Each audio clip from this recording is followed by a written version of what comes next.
লেখিকা রুমি বন্দ্যোপাধ্যায়ের শেষ থেকে শুরু। সদ্য ম্যানিকিওর করা 10খানা নখ যেন ঝকঝকে আয়না, আর তাতে মুখ দেখে আপন মনেই খুশি হচ্ছিল রাধা। আজ বিকেলে মন্দারদের অফিস পার্টিতে তাক লাগিয়ে দেবে নাকুচু অর্ণা দেবোত্তমাদের। মাইক্রো ভেলভেটের কালো রঙের হলটার ব্লাউজটা দর্জিকে দিয়ে 3 বার অল্টার করানোর পর যেভাবে ফিটিংস হয়েছে তাতে এক ভুঁয়ে মোটামুটি নিভে যাবে বাকি সবার জৌলুস। মন্দারের অফিস কলিগদের বউদের একটি হোয়াটসঅ্যাপ গ্রুপ আছে, তার নাম চোখের বালি। কিছুদিন হলো রাধা সে গ্রুপে জয়েন করেছে। সেখানে সব থেকে আলোচিত নাম হলো আরাত্রিকা বসু।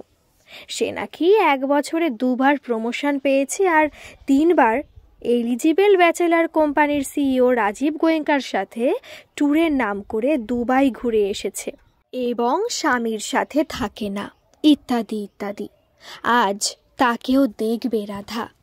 মা, আমি গুল্লুকে আনতে গেলাম, দরজাটা লাগিয়ে দাও। এখন উঠতে পারবো না, তুই কোলাপসেবেলটা টেনে চাবি নিয়ে চলে যা। এই এক সমস্যা হয়েছে শাশুড়িকে নিয়ে, এবং দিন দিন তা বেড়েই চলেছে। কয়েক মাস আগের ঘটনা। গুল্লু তখন সবে স্কুলে ভর্তি হয়েছে। রোজ সন্ধেবেলা যে পড়তে বসতে হয়, এই ব্যাপারটা কিছুতেই সহজভাবে মেনে নিতে পারছে না। এই নিয়ে রোজ এক প্রস্থ যুদ্ধ চলে। সেরকমই এক যুদ্ধের শেষে পরাজিত পুরুর মতো গাম্ভীর্য নিয়ে বসে সবে 2-1টা আঁচড় খাতায় এঁকেছি কি আঁকেনি, অমনি শাশুড়ি প্রীতিকণা ঘরে উদ্ভ্রান্তের মতো ঢুকে বলল, ভাস্করের হঠাৎ হার্ট অ্যাটাক হয়েছে, সে আর নেই। ভাস্কর ওর একমাত্র ননদ, মনির বর। কোনো নেশা নেই পাহাড় চড়া ছাড়া। 2 দিন আগেই কথা হয়েছিল মন্দারের সাথে। কি শালাবাবু, এবার ট্রেকিংয়ে আমার সাথে চলো, ইয়েতি দেখাবো তোমায়। কি যে সারা জীবন বউয়ের আঁচল ধরে বসে রইলে, পুরুষ মানুষ কোথায় অ্যাডভেঞ্চারাস হবে? ইয়েতি কেন, হাতি দেখতেও জলদাপাড়ার জঙ্গলে যায়নি মন্দার। হোটেলে বসে বসে আইপিএল দেখেছিল। তার কাছে অ্যাডভেঞ্চার মানে শনি রবিবারের ব্রিজের আড্ডার অকেশন, আর কনস্ট্রাকশনের রুদ্ধশ্বাস লড়াই, কিংবা বড়জোর চোখ বুজে নিকো পার্কের রোলার কোস্টার রাইডে চড়া। যাই হোক, ভাস্করের মৃত্যু সংবাদ শুনে রাধার তো হাত পা ঠান্ডা হয়ে যাবার জোগাড়। চোখের সামনে মনির ঝলমলে আদুরে হাসি মুখখানা ভেসে উঠতেই বুকের উপর দিয়ে যেন একটা আমফান চলে গেল। শাশুড়িকে বুকে জড়িয়ে কোকিয়ে উঠল, ওইটুকু মেয়ে মনি, কি হবে মা ওর এবার? মনি আবার কে? প্রমাদ গুনল রাধা। ভদ্রমহিলা বোধহয় মেয়ের অকাল বৈধব্যের খবরে পাগলই হয়ে গেল। চোয়াল শক্ত করে শাশুড়িকে ঝাঁকিয়ে রাধা বলে, তোমার মেয়ে ভাস্করদার বউ মনি। প্রীতিকণা তখন বুদ্ধের মতো শান্ত গলায় বললেন, কি যে বলিস, আমি মনির বর ভাস্করের কথা বলিনি, সুচরিতার বর ভাস্করের কথা বলছিলাম। বড্ড ভালো ছিল ছেলেটা। 7 মিনিট 17 সেকেন্ড সময় লেগেছিল রাধার ধাতস্থ হতে। আজকাল এরকম প্রায়ই হয়, কিন্তু রাধার বিচলিত হয় না। অ্যালিস যেমন একটা খরগোশের গর্তের মধ্যে দিয়ে আশ্চর্য এক পৃথিবীতে চলে গিয়েছিল, তেমনি প্রীতিকণা ওরকমই কোনো এক গর্তের ভিতরে হারিয়ে যাচ্ছে। অবাস্তব একটা দুনিয়ায় বৌধ হয়ে থাকে। গুল্লু একদিন দুপুরবেলা বক্স জানলায় উঠে পিঠে টাওয়েলটা লাগিয়ে সুপারম্যান সেজে খানিক ওড়বার বাসনায় একখানা মোক্ষম ঝাঁপ মেরেছিল। সঙ্গে সঙ্গে থুতনি কেটে চিচিং ফাঁক। ওর কান্না শুনে গায়ে সাবান মাখা অবস্থায় কোনো রকমে বাথরুম থেকে বেরিয়ে রাধা দেখেছিল শাশুড়ি তখনও নির্বিকারে নিজের ঘরে টিভি দেখে যাচ্ছে। কি গো, তুমি একবার উঠে এলে না, ছেলেটা ওভাবে কাঁদছিল। ও মা, তাই? কি হয়েছে? দেখো না, পল্লবদের বাড়ি রান্নাঘরে আগুন লেগেছে তো, ওরাও এত চেঁচাচ্ছে যে আমি শুনতেই পাইনি। পরে অবশ্য পাশে শুয়ে সারা দুপুর নাতির মাথায় হাত বুলিয়ে দিয়েছিল। তাও রাধা বোঝে মানুষটা পাল্টে যাচ্ছে। আজকাল সংসারের প্রায় কিছুই দেখে না এককালের গৃহকর্ত্রী প্রীতিকণা, এমনকি নিজেকেও দেখে না। আগের সপ্তাহে 2 দিন বেকিং ক্লাসে যেত। চিজ ভরা পিৎজা, চকলেট ভরা কেক, মাখন, আলু ভরা গোটা মুরগির রোস্ট, কত কিছু বানাতো। মাসে মাসে পার্লারের পায়েলদি বাড়িতে এসে ফ্রুট ফেসিয়াল করে দিয়ে যেত। রাত্রিবেলায় গুল্লুকে খাওয়ানোর সময় অবন ঠাকুরের ক্ষীরের পুতুলের মুখ পোড়া বাদরের গল্প শোনাতো। আর এখন সারাদিন পাশবালিশের খোলের মতো ঝোলা মেক্সি পরে নিজের ঘরে টিভির সামনে বসেই কাটিয়ে দেয়। রাতে ঘুম কিনতে লাগে অ্যালজোলাম। এসবই হয়েছে ওর শ্বশুর অমলেন্দুর দুম করে মারা যাওয়ার পর। অবশ্য স্বামীকে প্রীতিকণা যে চোখে হারাতো তেমন মোটেই নয়, বরং দুজনে ছিল 2 মেরুর মানুষ। দুজনে একই খাটে শুলেও ওদের বিছানার তোষকের মাঝখানটা ছিল উঁচু আর দুপাশটা ঢালু। পেনশনের জন্য তোলা একটি ছবি ছাড়া একসাথে স্বামী স্ত্রীর কোনো ছবিও রাধা দেখেনি। কিন্তু তাও রাধার মনে হয় অমলেন্দুর বিনা নোটিশে চলে যাওয়াটাই প্রীতিকণার পরিবর্তনের কারণ। এক রোববার একটা রংচটা বারমুডা পরে সকালবেলা 2 ঝোলা বাজার নিয়ে এসে মাথা ভর্তি টাক মুছতে মুছতে অমলেন্দু বলেছিল প্রীতিকণাকে, রেওয়াজি খাসি পেয়েছি, একদম পলাশ ফুলের মতো লাল লাল করে ঝাল দিয়ে কষিয়ে রেধো, সাথে ডুমো ডুমো করে চন্দ্রমুখীও দিও। ওই আলু খেয়েই মরবে তুমি, দেখো। 400 সুগার, ভুলে যাও নাকি? কিচ্ছু তো মানো না। আমি একা আর কত দিক সামলাবো বলো তো? যতই পাহারা দাও গিন্নি, আমি ঠিক তোমার আগেই মরব। অনেক সহ্য করেছো আমাকে, আমি কি বুঝি না? আর বেশি দিন বিরক্ত করব না, তোমাকে আমি মুক্তি দিয়ে যাব। বলেই হা হা করে হেসে উঠেছিল। প্রীতিকণা কপট রাগ দেখিয়ে বলেছিল, কি কথার ছিরি। গরম গরম 1 বাটি ঝোল সুন্দরী বাসমতিতে জবজবে করে মাখিয়ে সেদিন মুখে তুলে বলেছিল, আহ স্বর্গ স্বর্গ।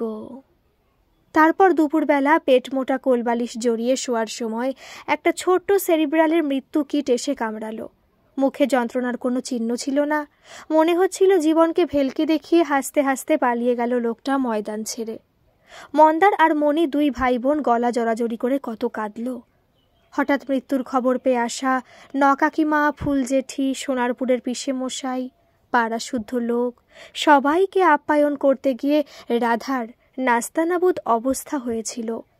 তাও তারই মাঝে রোজ 2 বেলা যাকে বাবা বলে ডেকে ঘুম থেকে তুলে চা দিত, ফ্রিজে রাখা বিশুদার দোকানে রসগোল্লা চুরি করে খেলে যার দোষ নিজের ভাগে নিত, যে ভুলভাল সুরে আর কথায় রবীন্দ্রসঙ্গীত গাইলে ঠিক করে দিত, তার প্রাণহীন শরীরটা ওভাবে বিছানায় পড়ে থাকতে দেখে মাঝে মাঝে ফুপিয়ে উঠছিল। শুধু প্রীতিকণাই একদম গুম খেয়ে গিয়েছিল। এমনিতেই সে শক্ত মানুষ, আবেগ তাড়িত নয়। তাও স্বামী মারা গেল, এতখানি উত্তাপহীন। খালি 2-1টা দীর্ঘশ্বাস গড়িয়ে পড়েছিল তার তিল ফুলের মতো নাক থেকে। কেউ তাকে কাঁদতে দেখেনি। এমনকি অমলেন্দুকে যখন নিয়ে যাওয়া হচ্ছিল তখনও কাছে ছিল না শাশুড়ি। স্বামীর সাদা পাজামা, কয়েকটা ফুটোওয়ালা গেঞ্জি, লাল চেকচে গামছা যেন বৃষ্টিতে না ভেজে সেগুলো তুলতে গিয়েছিল ছাদে। গেটটা টেনে হাতঘড়িটা দেখে রাধা, 11টা বাজতে 5। না, এবার ছুটতে হবে। তখনই একটা ফোন আসে। আমি সুধা মাসি, তোমার নম্বরটা ছোড়দা দিল। আজ একবার সন্ধ্যের দিকে যাব তোমাদের বাড়ি। কনাকে বলো খুব দরকার আছে, এখন রাখি। রাধাও আর কথা বাড়ায়নি। সুধা মাসি ওর শাশুড়ি চন্দননগরের বাপের বাড়ির লোক। একসময় খুব ভালো বন্ধু ছিল। ওদের পুরনো অ্যালবামে ওনার একটা সাদা কালো ছবি দেখেছিল রাধা, একদম যেন মার্লিন মনরো। এমনকি ঠোঁটের তিলটাও এক। পরিচয় জিজ্ঞেস করতে শাশুড়ি বলেছিলেন, কাল নাগিনী। কোনো ব্যক্তিগত ব্যথা লুকিয়ে আছে ভেবে আর খোঁচায়নি রাধা। ছেলেকে নিয়ে ফিরে এসে রাধা দেখে কোলাপাসেবেলের পেছনে দরজা তেমনই খোলা। 1 তলার ঘর থেকে ভেসে আসছে টিভির আওয়াজ। গুল্লুকে জামাকাপড় ছাড়িয়ে একটা স্পাইডারম্যান আঁকা গ্লাসে হরলিক্স ধরিয়ে ড্রয়িং রুমে ডোরেমন চালিয়ে প্রীতিকণার ঘরে ঢুকল। এ সময়টা ও ঘুমিয়ে কাদা হয়ে যায়, কিন্তু টিভিটা চলতে থাকে। রাধাও বন্ধ করে না। এর আগে বেশ কয়েকবার হয়েছে টিভি বন্ধ করলেই উঠে যায় ভদ্রমহিলা। ঘুমন্ত মানুষের মুখে মায়া আঁকা থাকে। রাধা দেখে প্রীতিকণার কপালে বিন্দু বিন্দু ঘাম। ফ্যানের স্পিডটা বাড়িয়ে দিয়ে নিঃশব্দে চলে যায়। আজকাল রাতে শাশুড়ি যে ভালো করে ঘুমোতে পারে না সেটাও জানে। গুল্লুকে খাইয়ে ঘুম পাড়িয়ে তবে হালকা ঠেলায় ওঠায় তাকে। ওঠো, খাবে চলো। আমি ঘুমাইনি তো, ও একটু চটকা লেগেছিল। জানি তো, খেতে খেতে বলল সুধামাসির ফোনটার কথা। শুনেই চট করে রেগে গেল প্রীতিকণা। গলা সপ্তমে চড়িয়ে বলল, সে কি, তুই বললি না কেন যে আমি বাড়িতে নেই? এত বছর পর কি করতে আসবে ও? কোনো সম্পর্ক নেই যেখানে। চট করে মিথ্যে আসে না আমার। তাছাড়া গলাটা শুনে মনে হলো সত্যি ভীষণ দরকার আছে তোমার সাথে। রাধা লক্ষ্য করল ভাত নিয়ে খানিক নাড়াচাড়া করে প্রায় কিছুই না খেয়ে উঠে গেল ওর শাশুড়ি। এমনকি প্লেট ছড়ানো প্রিয় পাবদা মাছের ঝালটাও ছুঁয়ে দেখল না। হোটেল কেনিল ওয়ার্থে পার্টি সকাল থেকেই গুমোট, তাই নিজের ঘরে এসি চালিয়ে সাজছিল রাধা। এবারে খুব মেপে করতে হবে অঙ্গরাগ। আগেরবার স্মোকি আইজের সাথে লাল লিপস্টিক দিয়ে ব্লান্ডার হয়ে গিয়েছিল। পরে মন্দারকে শুনতে হয়েছিল, তোর বউটা বড্ড লাউড মেকআপ করে। এমনিতেই ওই সব চটুল ইংরেজি বলা বউগুলোর পাশে একটু চুপচাপই থাকে বর্ধমানের বাংলা মিডিয়াম রাধা। পাক্কা 1 ঘন্টা ধরে চলল মোহময়ী হয়ে ওঠার প্রক্রিয়া। মন্দারের সাথে ওর প্রথম দেখা হয়েছিল মেট্রো স্টেশনে। বর্ধমান থেকে এসে কলকাতা রবীন্দ্র সদনের কাছে একটা কম্পিউটার কোর্সে ভর্তি হয়েছিল। একটা এনজিওতে পার্ট টাইমও করত। বাড়ি ফিরত রাত্রি 9:03 মেট্রোতে। ঘামে জবজবে মুখটার দিকে হাঁ করে তাকিয়ে থাকত মন্দার তখন। আসলে পূর্বরাগই সব থেকে বড় প্রসাধন। কসবা থেকে পার্ক স্ট্রিট অনেকটা, তাই মন্দার তাড়াতাড়ি বাড়ি ফিরে এসেছে। যাওয়ার সময় মনির বাড়িতে ছেলেকে ড্রপ করে তবে যাবে। আগের মতো হলে শাশুড়ি দিব্যি সামলাতো, কিন্তু এখন আর ভরসা হয় না। মন্দারকে একবার বলেছিল রাধা, মাকে একটা সাইকিয়াট্রিস্ট দেখাও। কেন, মাকে পাগল সারাতে চাও নাকি? কি অসুবিধা হচ্ছে তোমার? খালি নিজের ঘরে বসে একটু টিভি তো দেখে। এরপর আর কি কিছু বলা যায়? ছেলেকে চটকাতে চটকাতে মন্দার জিজ্ঞেস করল, আর কতক্ষণ ম্যাডাম? হাতে 2টো দুল নিয়ে ঘাড় বেঁকিয়ে রাধা জিজ্ঞেস করল, কালোর সাথে কোনটা যাবে বলো তো, সিলভার না গোল্ড? 2টোর মধ্যে একটা পছন্দ করে দাও না প্লিজ। গুল্লুর গলায় নিজের নাক ঘষতে ঘষতে মন্দার বলল, যাই পড়ো, তোমাকে আজ কে দেখবে? আর রাত্রিকেই তো সবাইকে খুন করে বসে থাকবে। হালকা হাসির সাথে ছুড়ে দেওয়া কথাটা খুব জোরে মনে লাগলো রাধার। মনের যদি একটা শরীর থাকতো তাহলে তাতে এতক্ষণ বড়সড় কালশিটে পড়ে যেত। তবে এখন এগুলো নিয়ে ঝগড়া করার সময় নয়। কিছু তীর উপযুক্ত সময়ের জন্য তুলে রাখতে হয়। 7 বছরের দাম্পত্য এটুকু অন্তত শিখিয়েছে তাকে। যাওয়ার আগে শাশুড়িকে বলে গেল, একটু চিকেন পাস্তা করে রেখেছি, ফ্রিজে কোল্ড ড্রিঙ্কস আছে, তোমার কালনাগিনী সুধা দেবী এলে তাকে দিও। ছোট করে ছেটে দেওয়া ঘাসে ভরা লনটাকে দেখে মনে হচ্ছিল যেন পারস্য গালিচা। লাল রিবন বাঁধা সাদা ব্যাঙ্কুয়েট চেয়ার আর বাহারি আলোয় সেজে এখানে চিকন হয়েছে নিশিরাত। ব্যাকগ্রাউন্ডে চলছে বেটোভেন, মোৎজার্ট, আবার কখনো গুলজারের গজল। মন্দার রাধাকে নিয়ে একবার ওর ইমিডিয়েট বসের সাথে হ্যালো হাই করিয়েই হাওয়া হয়ে গেল। অগত্যা স্টার্টার কাউন্টারে গিয়ে কিছু চিজের টুকরো, কালো অলিভ, বিদেশি কায়দার মাছে ডিমের ডেলিকাসি, আরেকটা ব্লাডি মেরি নিয়ে গুছিয়ে বসল রাধা দেবোত্তমাদের গোল টেবিলে।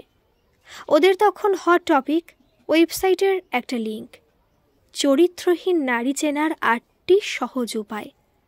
অর্ণা বলে ওঠে ঝমঝমে গলায়, আরে আজকে যে তোমাকে চেনাই যাচ্ছে না, তা তোমার বরটি তোমার খোলা পিঠের উপত্যকা দেখে কি বলল, ডুবলো?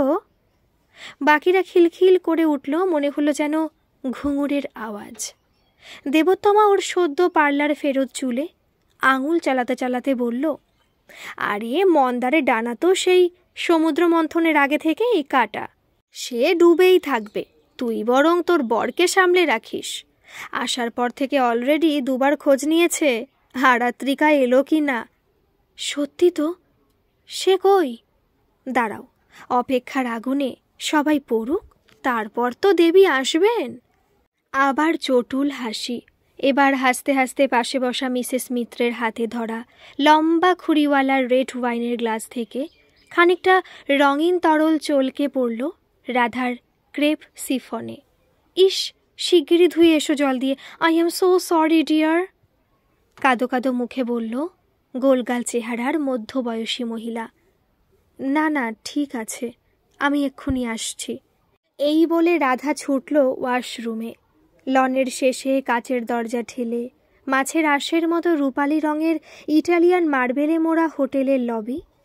লবির মাঝে একটা বড় গ্লাস টপ সেন্টার টেবিল, ওপরে সোনালি পিতলের ফ্লাওয়ার ভাস, আর তাতে হাজার লাল গোলাপ।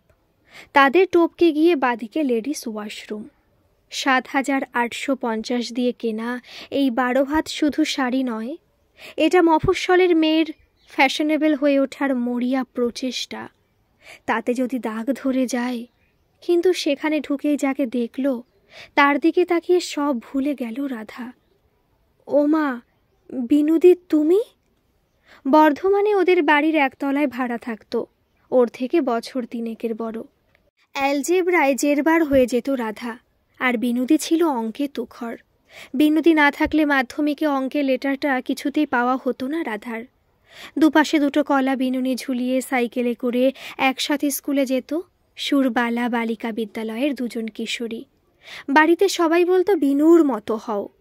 বিনুদির বাবা ছিল বিডিও অফিসের ক্লার্ক, ওর ছোট ভাই ছিল একদম হাবাগোবা, মাঝে মাঝেই হারিয়ে যেত।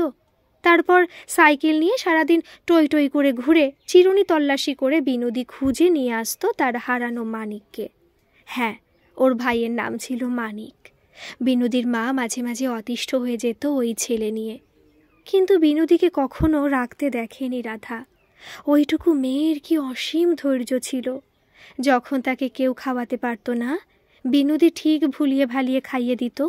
সে কাদা মেখে বাড়িতে এলে একমাত্র বিনুদির কাছেই স্নান করত। হঠাৎ হঠাৎ ভীষণ রেগে যেত মানিক। একবার একটা কানা উঁচু রেকাবি ছুঁড়ে মেরেছিল বিনুদিকেই। কপালের বাদিকে কেটে গিয়ে সে কি রক্তারক্তি। বিনুদির মা ছেলেকে এই মারে কি সেই মারে, আর সেই ছেলে ওই দিদিরই পেছনে লুকোয়। ১৫ বছর বয়সে মানিক মারা যায়। ওরকম অসুখ নিয়ে কেউ নাকি বেশি দিন বাঁচে না। মানিক মারা যাওয়ার পর ওরা অন্য জায়গায় চলে যায়। বিনুদির বা কপালের দাগটা আজও আছে, কিন্তু কি অপূর্ব সুন্দর হয়েছে ওকে দেখতে। নীল মাখনের মতো হাতে জড়িয়ে ধরে রাধাকে বলল, তুই এখানে কি করছিস? কলকাতায় বিয়ে হয়েছে বুঝি তোর? হ্যাঁ, তোমার কি খবর? ওই চলছে রে। জানিস, মানিক আমাকে সত্যিই বড় ভালোবাসতো, তাই আবার ফিরে এসেছে আমার কোলে। আমার মেয়েটাও বর্ডার লাইন অটিস্টিক। আমার অফিসের এক বন্ধু রাজীব প্রেসিডেন্সিতে আমার সাথেই পড়তো। ওর একজন চেনাশোনা স্পিচ থেরাপিস্ট আছে। আজ ওখানেই গিয়েছিলাম। এত দেরি হয়ে গেল যে বাড়ি যেতে পারলাম না, তাই ওয়াশরুমে এসছি একটু সাজবো বলে। এই হোটেলের লনে আমার অফিস পার্টি চলছে। তোমার তো সাজতে লাগে না গো বিনুদি। না রে, এই কর্পোরেট ওয়ার্ল্ডের অনেক প্রোটোকল। ব্যক্তিগত সমস্যা বাড়িতে রেখে একটা মুখোশ পরে ঘুরতে হয়। তবে আমার স্বামীটা খুব ভালো, দুবাইয়ে আছে এখন। ওখানে মিডরিফ আমেরিকার নামে একটা স্কুল আছে রাখার মতো বাচ্চাদের জন্য। আমি মাঝে ২বার গিয়ে দেখে এসেছি। চেষ্টা করছি ওখানে শিফট করে যাওয়ার, দেখা যাক কি হয়। হলুদ আলোয় ভরা ঝকঝকে ওয়াশরুমে গল্প করতে করতেই অনায়াসে সেজে নিল বিনুদি। হয়ে গেল আরাত্রিকা বসু। গুচির একটা দামি পারফিউমের কয়েকটা পাফে একদম নিখুঁতভাবে ঢেকে ফেলল জীবনের সব দুঃখের গন্ধগুলো। এইবার তাকে সবাই ঈর্ষা করবে। তবে আরাত্রিকার সাথে রাধাকে হাত ধরে ঘুরতে দেখে বাকি সবার সাথে মন্দারও হা হয়ে গেল। যাওয়ার আগে মন্দারকে ডেকে বলে গেল রাধার বিনুদি, you are an extremely lucky man. খুব যত্নে রেখো এই সুন্দর মানুষটাকে। ফেরার সময় রাধার মুখ থেকে হাসি মেলাচ্ছিলই না। কি করে চিনলে বলো তো তুমি আরাত্রিকাকে? কে আরাত্রিকা? ও তো আমার বিনুদি। মোবাইলটা বের করে চটপট চোখের বালি গ্রুপটা থেকে এক্সিট করল রাধা। এদিকে কসবায় আরও দুজন পুরনো বন্ধু ৪ দশক পর একে অপরকে দেখল। একটা সময় সুধাকে দেখে প্রীতিকণার অজগরের মতো পাকে পাকে জড়িয়ে মেরে ফেলতে ইচ্ছে করেছিল, কিন্তু আজ এই মরা কোটালের সময় বুঝল যে রাগের ক্ষুরোধার অস্ত্রটা একদম ভোঁতা হয়ে গেছে। সুধার কোমর ছাপানো চুল আজ ঘাড় পর্যন্ত খুঁটিয়ে কাটা, তাও রূপ থেকে ছেড়ে যায়নি এখনো। সেই সময় প্রীতিকণা মিশ্র একজন সম্ভাবনাময়ী চিত্রশিল্পী। একাডেমির এক্সিবিশনে ওর আঁকা ছবিগুলোর একজনই কিনে ফেলত। সেও এক তরুণ শিল্পী, আশিস মুখার্জি। এভাবেই প্রথম আলাপ। আশিস হাসলে ওর ভুরুর মাঝখান থেকে কপালের শেষ পর্যন্ত একটা শিরা ফুলে উঠত। মনে হতো যেন একটা চোরা পথ। আর ওই পথে হারিয়ে যেতে বেশি দিন সময় লাগেনি প্রীতিকণার। দেখা হলে আশিস ওর প্রীতির কাছে রং মোছার ন্যাকড়াগুলো চেয়ে নিত। প্রীতিকণা একদিন দেখল ওই ন্যাকড়াগুলো জুড়ে জুড়ে তাই দিয়ে একটা আস্ত পাঞ্জাবি বানিয়েছে পাগল প্রেমিকটা। আর সেই পরে হাজির হয়েছে চন্দননগর চার্চে। ওখানে ওরা দেখা করত। প্রীতিকণা সেদিন তো ওকে দেখে হেসেই খুন। লাল, নীল, হলুদ, সবুজ, কমলা, বেগুনি, পৃথিবীতে যত রং আছে সব গায়ে মেখে একটা গাছের তলায় দাঁড়িয়ে বলেছিল, তোমার উচ্ছিষ্ট জিনিস যদি এত যত্নে রাখি, তবে তোমায় কেমন রাজেন্দ্রাণী করে রাখব আশা করি বুঝতে পারছ। আনন্দ, লজ্জা, গর্ব, অহংকার সব মেশানো এক অনুভূতিতে জারিত হয়েছিল সেদিন এক তরুণী। মহাবালেশ্বরে 3 মাসের জন্য একটা ওয়ার্কশপে যাওয়ার কথা ছিল প্রীতিকণার। কথা হয়েছিল ফিরে এসে বিয়ের শিলমোহর বসাবে সম্পর্কে। আশিস চন্দননগরের বিখ্যাত জগদ্ধাত্রী পুজো দেখতে চেয়েছিল। প্রীতিকণা ওর প্রিয় বন্ধু সুধাকে দায়িত্ব দিয়ে গিয়েছিল কলকাতার ছেলেকে চন্দননগরের চমক চেনানোর। বাগবাজারে 3 তলার চিলেকোঠার ঘরে আশিসের নিজস্ব স্টুডিও ছিল। ওখানে ওর নিজের আঁকা ছবির সাথে প্রীতিকণার এক্সিবিশনে কেনা ছবিগুলো সাজিয়ে রেখেছিল। যেদিন প্রীতিকণা ফিরল তার পরের দিনই ছুটতে ছুটতে গিয়েছিল বাগবাজারে। হাঁপাতে হাঁপাতে ভেঙেছিল 25 খানা সিঁড়ি। তারপর দেখেছিল চিলেকোঠার ঘরে ওর আর আশিসের আঁকা ছবিগুলোর মাঝেই সুধা আর আশিসের হাতের ভেতর হাত, ঠোঁটের ভিতর ঠোঁট কেমন নিমগ্ন হয়ে আছে। বাকিটা আর দাঁড়িয়ে দেখতে পারেনি। চোখে এত জল ভরে এলে কি দেখা যায়? রূপ ছিল সুধার, আর তারই মোহন ছোবলে প্রীতিকণার ছবির মতো স্বপ্নগুলো গুঁড়ো গুঁড়ো হয়ে গিয়েছিল। মাত্র কয়েক মাসের মধ্যে বিয়েও হয়ে গিয়েছিল আশিস আর সুধার। ওদের বিয়েতে নহবত বসেছিল। ওরা দুজনই এমন ব্যবহার করেছিল যেন এটাই ছিল স্বাভাবিক। প্যারিস কলেজ অব আর্টসে একটা স্কলারশিপে বিদেশে পাড়ি দেয় সদ্য বিবাহিত দম্পতি আশিস ও সুধা। শুধু প্রীতিকণাই এরপর থেকে আর কিছুতেই রং তুলি ধরতে পারত না। এর কিছুদিন বাদে এক ফাল্গুনে অমলেন্দুর সাথে বিয়ে হয়ে যায় প্রীতিকণার। তারপর 38 খানা চৈত্র মাস তারা একসাথে কাটালো। কিন্তু সর্বনাশ বলতে যা বোঝায় তা আর কোনোদিনই হলো না। মনের সঙ্গম কি সব দাম্পত্যে হয়? রঙে ঠিকমতো চিনত না তার স্বামী। ম্যাজেন্টাকে বলতো লাল, তুতেকে নীল। একবার শর্মা চুমকি দেওয়া ক্যাটকেটে সবুজ রঙের একটা শাড়ি এনেছিল অমলেন্দু। সেটা পরে আয়নার সামনে দাঁড়িয়ে রীতিমতো কান্না পেয়েছিল প্রীতিকণার। রুচির এমন তুমুল পার্থক্য, তাও মনি আর মন্দারকে নিয়ে কাটিয়ে তো দিল। শুধু মনটাই যা দিতে পারেনি। মন কি আর প্যালেটের রং যে যেখানে খুশি সেখানে ছিটিয়ে দেওয়া যায়? তাও শীতের কম্বল সরে গেলে চাপা দিয়ে দিয়েছে শীত কাতুরে স্বামীর গায়ে। নিজের ঝোল তুলে নিয়ে 3 খানা কাঁচালঙ্কা ফেলে দিত কাঠবাঙাল অমলেন্দুর মুখে পরিতৃপ্তির হাসি দেখার জন্য। যতবার মনের মধ্যে হাঁটাচলা করে বেড়াতো আশিস, ততবার শাসন করত নিজেকে। অমলেন্দু যেদিন হঠাৎ মারা গেল সেদিন নিয়ম মতো তার স্ত্রী হিসেবে প্রীতিকণার ভয়ানক কষ্ট হওয়ার কথা ছিল। কিন্তু ওর খুব অস্বস্তি হচ্ছিল, কারণ হৃদয় সেইভাবে টাটাচ্ছিল না। কোনো সজল ভৈরবী বাজছিল না মন জুড়ে। সেদিন ওর উপলব্ধি হয়েছিল যে তার এতদিনের পরিপাটি সংসারটা বোধহয় খালি অভিনয় করা অনুভূতি দিয়ে তৈরি তাসের ঘর। একটা নির্ভেজাল ভালো মানুষকে হয়তো খালি ঠকিয়েই গেছে। জীবিত মানুষটা ভুল বুঝে কাটিয়ে দিয়েছে, কিন্তু মৃত্যুর মৌতাতে জীবন ফ্যাকাশে হয়ে যাবার পর অমলেন্দু নিশ্চয়ই বুঝবে এই ফাঁকির কথা। তাই অমলেন্দুর দিকে তাকানোর সাহস হয়নি তার। এমনকি অমলেন্দুর একখানা ছবিও রাখতে পারে না নিজের ঘরে। এই ভয়ঙ্কর অপরাধ বোধে নিজেকে শাস্তি দিতেই আজ এমন ধারা হয়েছে প্রীতিকণা। নিজের সংসারকে নিজের মন থেকে একটু একটু করে ঠেলে ফেলেছে। প্রথম কথাটা প্রীতিকণায় জিজ্ঞেস করল, কেমন আছিস তোরা? কবে এলি এখানে? ছোটদার সঙ্গে একদিন লেক মার্কেটে দেখা হয়েছিল, শুনলাম তোর কথা, অমলেন্দুর কথা। ও, তাই মজা দেখতে এসেছিস?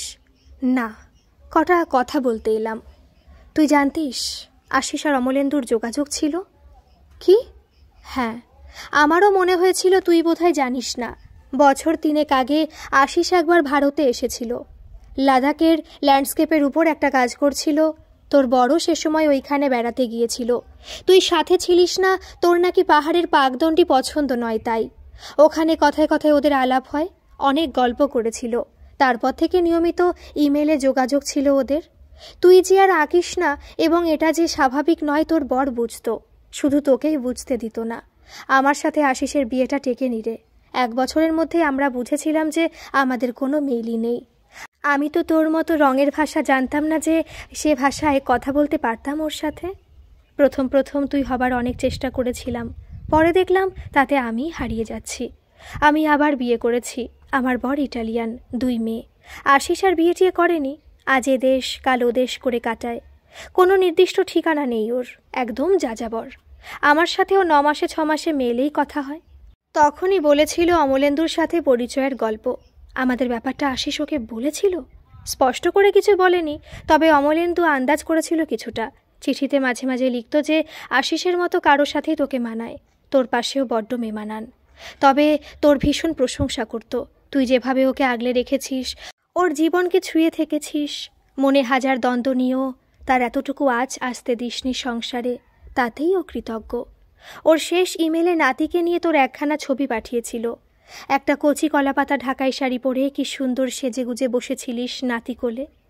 অমলেন্দু লিখেছিল, দেখুন মশাই আপনার বন্ধুকে, কি ভালো ঠাকুমা হয়েছে।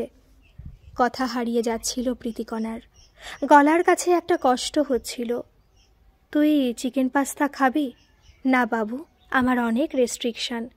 ও দেশে ফিরে কেমো শুরু হবে, তাই তো চুলগুলো কেটে ফেললাম, যাতে পড়ে যাওয়ার কষ্ট কম হয়। মানে ক্যান্সার। তবে তার জন্য একদম আহাউহু করবি না, ওসব আমার পছন্দ না। আমি দিব্য আছি। আশিসের মেল অ্যাড্রেসটা নিবি? ও খুব শকড হয়েছে অমলেন্দুর ঘটনাতে। আশিস চায় তোকে চিঠি লিখতে। খানিক ভাবল প্রীতিকণা। প্রতারক প্রেমিকের আঙুলগুলো হাতছানি দিয়ে ডাকছিল, কিন্তু প্রীতিকণা সেই অপমান যে আজও ভুলতে পারে না। না রে, আমার নতুন প্রেমিক জুটেছে, আমার নাতি। তাকে এতদিন দূরে সরিয়ে রেখেছিলাম, আর না। সুধা চলে যাওয়ার পর এই প্রথম ড্রয়িং রুমের এক কোণে রাখা অমলেন্দুর ছবির সামনে বসল।